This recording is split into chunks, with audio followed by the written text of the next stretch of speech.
આજે રક્ષાબંધન છે ને, હું તારા ઘરે ગયો હતો. ત્યાંથી મને કીધું કે તું તો અહીંયા છો, આજના દિવસે તારા ભાઈનું કાંડું ખાલી હોય એ તને કેમ ગમશે? ચાલ, ભાઈથી રિહાવાનું ન હોય. લે, હું રાખડી લાવ્યો છું, બાંધી દે રાખડી. હાલ, અને ગિફ્ટ પણ લઈને આવ્યો છું. કાંઈ વાંધો નહીં, તું નહીં બાંધ. આપણી ઓલી કાકાની છોકરી છે ને, એની પાસે રાખડી બંધે અને તારી ગિફ્ટ એને આપી દઉં. પછી ન કહેતી કે મારી ગિફ્ટ એને હું કામ આપી દીધી. તને યાદ છે આપણે નાના હતા, મને કોઈક મારતું, હું ઘરે રોતો રોતો આવતો ને, ત્યારે તું મને કહેતી કે કોઈના બાપથી નહીં બીવાનું, અને આજ તું જ બી ગઈ. તું કેમ બી ગઈ? તારો કાંઈ વાંક નથી.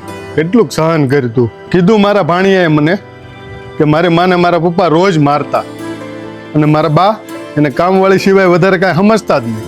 અને તું ખૂણામાં બેઠી બેઠી રોતી. પણ આજે મને ખબર પડી ગઈ, તું દવાના નામે દર વખતે મારી પાસેથી પૈસા હું કામ માગતી હતી. અને હદ તો ત્યારે થઈ ગઈ કે તારા સાસરિયાવાળાએ મારી પાસે જમીનનો ભાગ માગવાનું તને કીધું, અને તું મોઢાની મોળે. તે એકે વાર મને કીધું નહીં. તે મને એકવાર તો કીધું હોત, તારી ખુશી માટે આ જમીન તો હું, તારો ભાઈ આ બજારમાં વેચાઈ જાત. પણ તને મારા ઉપર ભરોસો ક્યાં છે? એટલે જ તું મને મૂકીને વહી ગઈ ને. પણ તને મારું તો પેટમાં ન બળ્યું, પણ તારા નાના નાના ફૂલ જેવા છોકરાએ તને ગળે ન વળગ્યા. તું એને કોના સહારે મૂકી ગઈ? મારા માટે ને. કાંઈ વાંધો નહીં, તું જરાય મૂંઝાતી નહીં. જ્યાં સુધી તારા ભાઈના શરીરમાં શ્વાસ ચાલશે ને, ત્યાં સુધી હું એને 2 માનો પ્રેમ આપીશ. કેમ કે હું મામા છું ને. કાંઈ વાંધો નહીં, હું જાઉં છું.